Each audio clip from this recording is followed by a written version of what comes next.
How's it going, guys? It's the Collector here once again. A little bit more casual today. Nothing too crazy, no full suit, but still a review. A review of a movie I normally wouldn't watch for the most part. Sorry, I got distracted by my cat. But I'm talking about the movie Bite Me, which is a romantic comedy involving vampires, which I'm going to be completely honest is something I've never heard of before. Now, I have to do this shout out, even though I know there's zero chance he's actually watching. But I first heard about this movie from Aurelio Voltaire, who's one of my favorite musical artists of all time.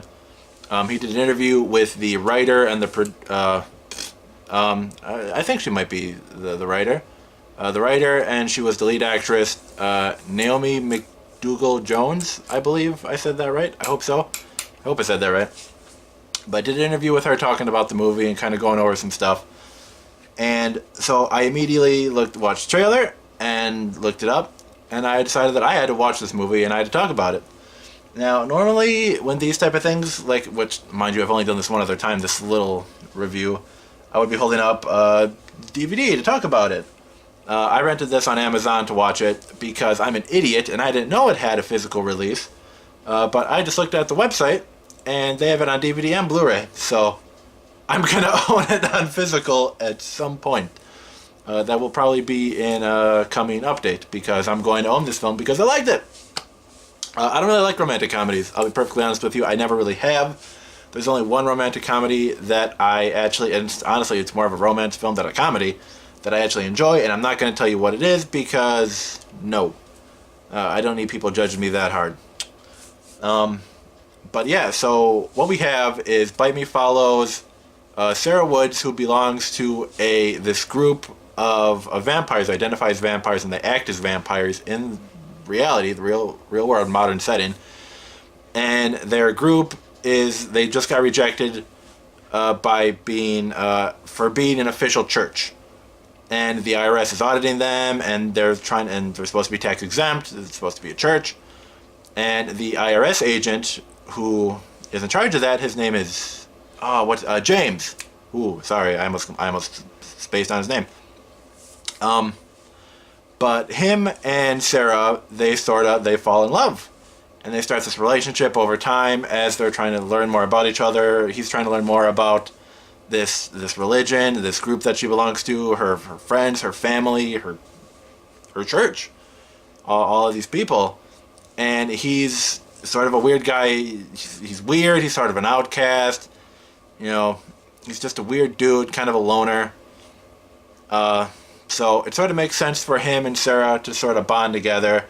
And then all of Sarah's group thinks that she's crazy for liking this dude because he's normal. For the most part, he's not a vampire. He's not into any of that shit. So they're sort of at odds with each other. I can't English right now. But I did really enjoy this film. It has a lot of aspects that are typical for romantic comedies, but also some that aren't. Now, I really don't want to go into detail about it, to be honest, because I want you to see it. I really enjoyed this film. If you like romantic comedies, you're going to like it. If you like vampire films, you're going to like it. Now, this isn't like a crazy normal Hollywood vampire film where people are jumping at each other, biting people's necks and drinking their blood and killing people and shit. It's more subdued. They don't bite people and drink their blood. They'll cut them a little bit or give them a little prick on the wrist or something. And with that being said, the one scene in this film, you see it a little bit in the trailer, when James sees Sarah drinking blood for the first time.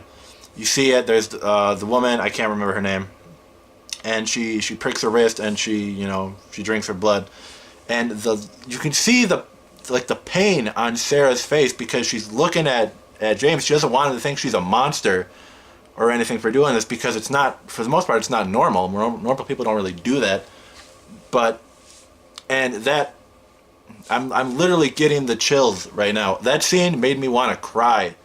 That scene is fucking outstanding. There's so many.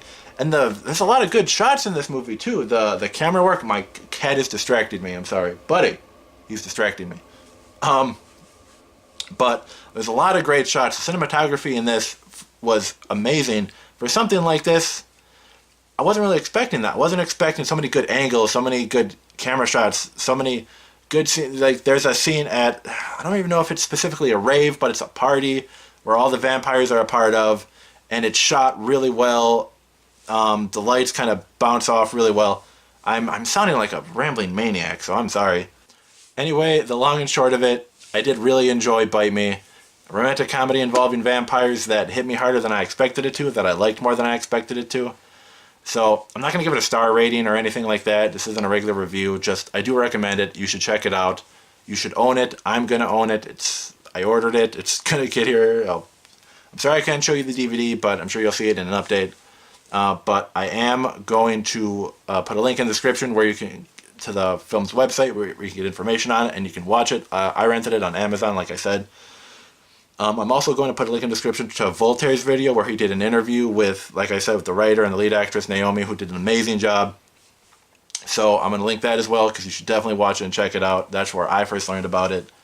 But, yeah, thank you for watching. I hope you enjoyed. I hope you watched the movie, because I liked it. I liked it a lot. I'm rambling like a maniac, like I said earlier. I'm also really sad they're going on tour. They're going on tour to screen the movie. I can't even believe I didn't talk about that. They're going to cities where it's supposed to be this big event. They're going to screen the movie. They're going to have vendors. I think they're going to have vendors. I can't exactly remember. But they're screening the movie in all sorts of different cities. They're going on tour to do it. They're doing like Q&As after. It sounds really cool.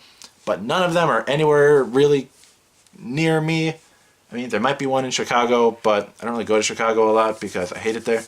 But I think that's the closest one to me. And unfortunately, if I remember correctly, I haven't looked at it, but it's at a time where I'm going to be busy with work and I'm not going to be able to go. So that sucks. So if you can see it on the road, on tour, do it, because it sounds awesome. I'm sad I can't go. But as always, thank you for watching. I appreciate the views and I appreciate the support. The sport? Yeah, I appreciate the support. I need to go to bed. Have a good one, guys.